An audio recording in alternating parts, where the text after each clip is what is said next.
No, my name is Henry Cofield. I am a nurse who is working between the state of Delaware and the state of Pennsylvania. So what I've done is I partnered with one of my colleagues. Her name is Kiana Holden. Kiana and I have gotten together and we decided we're going to create a podcast. The podcast is going to address the specific concerns associated with being a psychiatric nurse in the state of Pennsylvania. Now, I work primarily in Pennsylvania, but I'm also licensed in Delaware. So what we're trying to do is we're trying to provide some education, some information, and just a discussion, just to be able to discuss some of the unique challenges that you're going to deal with being a psychiatric nurse in the state of Pennsylvania. Now, we've said this before, we're not going to get into particulars, but we're going to get into what exactly are some of the challenges that we run into. Now, the challenges are specific to us because, again, we're working as a psychiatric nurse. We stated in a previous video that the unique challenge with being a psychiatric nurse is very different than any other genre of nursing. What do you mean, Henry? What I mean is this. I don't have cardiac problems, even though I'm a bit, on the heavy side, but I don't have cardiac problems. So I don't go to a cardiologist. I've never been in a hospital setting where I've had to deal with cardiac problems, right? I'm not diabetic. So I don't have to go into my primary care and deal with the challenges of being a diabetic. But any one of us at any given time can end up in a psychiatric facility. Why? Because we're dealing with stress. One of the most stressful fields to be in is human services. And one of the most stressful human service specific fields is caring for people, i.e. nursing, right? And when you look at psychiatric nursing, you're dealing with not only that anybody could end up being in a psychiatric facility, but you're dealing with basic human behavior that has been altered. What do I mean by that? Well, this is what I mean. I mean that you imagine being in a psychiatric facility and you're just your average person, but based on an event, watching someone pass, seeing a very traumatic event, having a psychotic break, because schizophrenia happens later on in life. So having a psychotic break, having anxiety being that overwhelming feeling, I just don't know what's going to happen. We experience it as nurses dealing with test anxiety. But imagine that happening. Now, all of that happening at one time, what does that do? That puts you in a very uncomfortable situation where you may be what's called 302.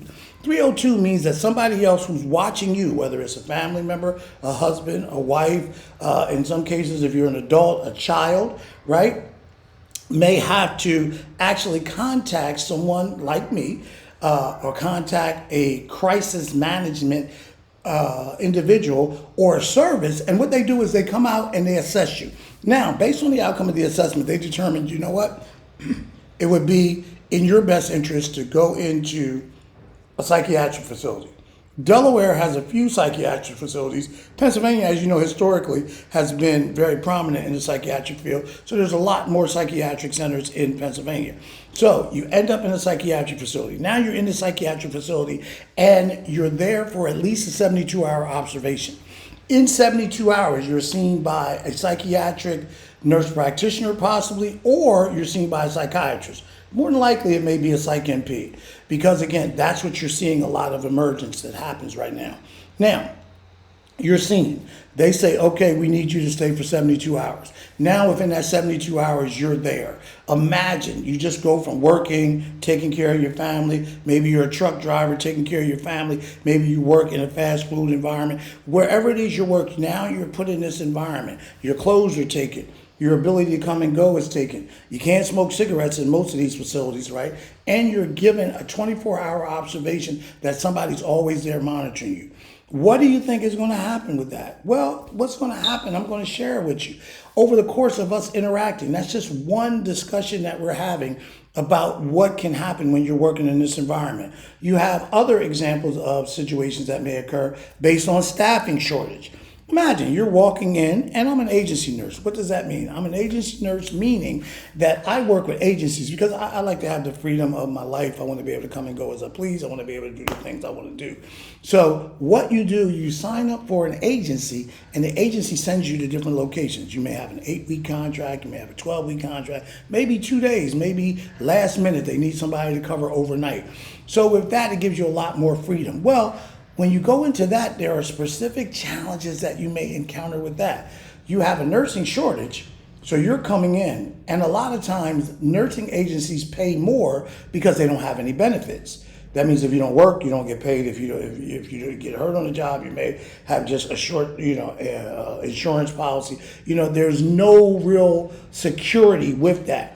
You have to be able to better manage your money because you're going to have to pay your taxes at the end of the year. You may have to get your own insurance. So there's a lot of challenges. So imagine walking into an environment, those things are already in the back of your mind, and then you turn around and you have to deal with angry coworkers because they know you're making more money than them, but they don't want to take out and look at that, yes, I make more money than you for this one day, but you get sick time, vacation time, benefits, health benefits, all of those things I don't get.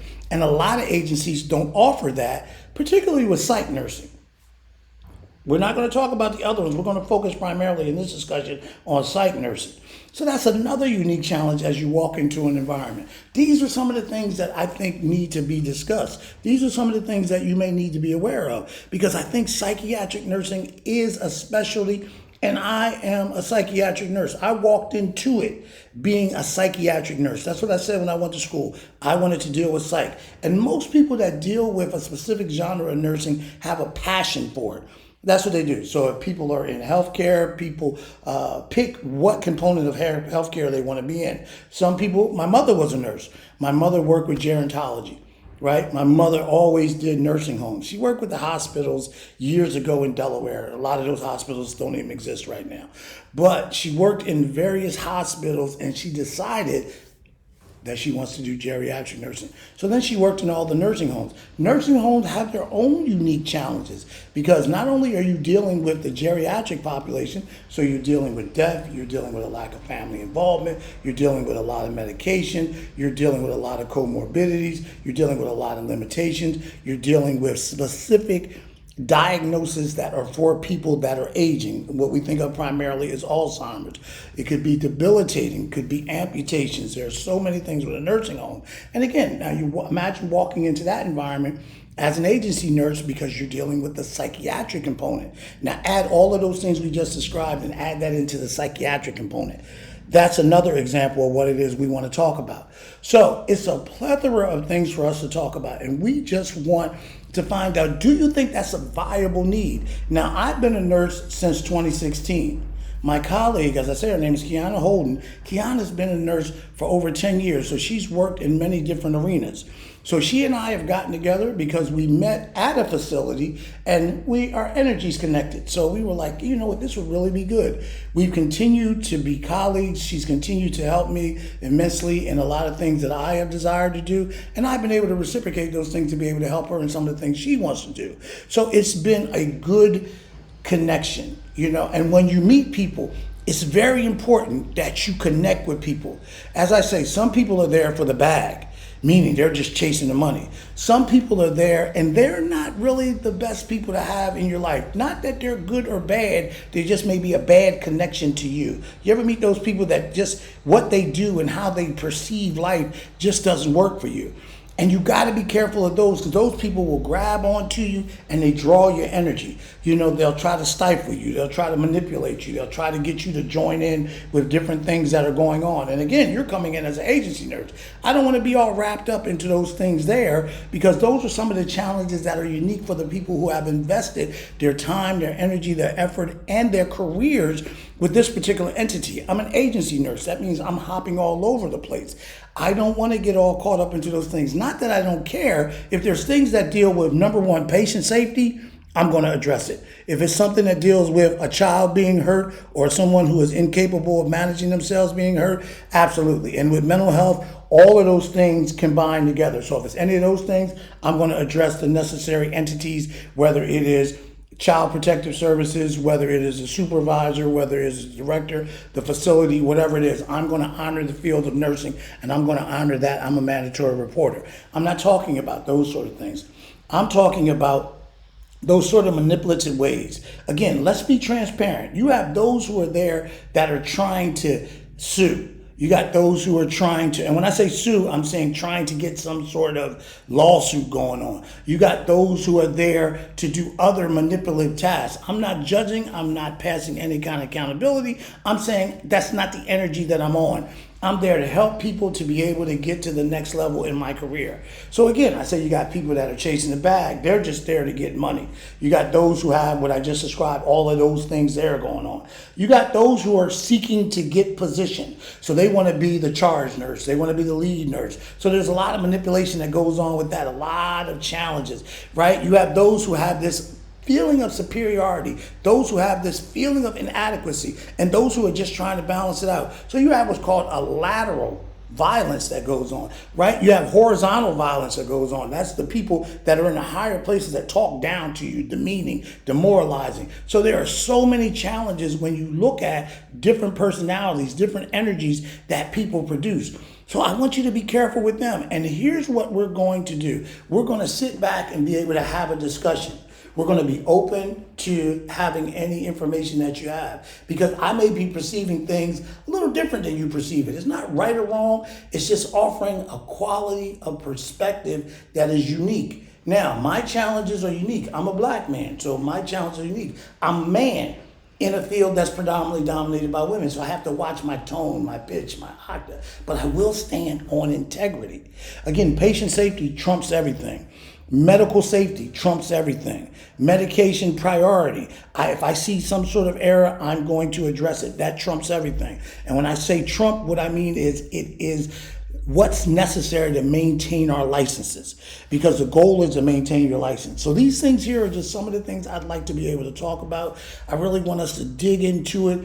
Again, me and Kiana have been talking about this, and I told her, I said, come on, let's get together, because I think it's such a viable thing. She's like, I've been wanting to do this. I said, I think it's a good idea. She said, listen, Henry, I got the necessary things that we need. She's got a wealth of experience, and I just honor the fact of what she's bringing to the table.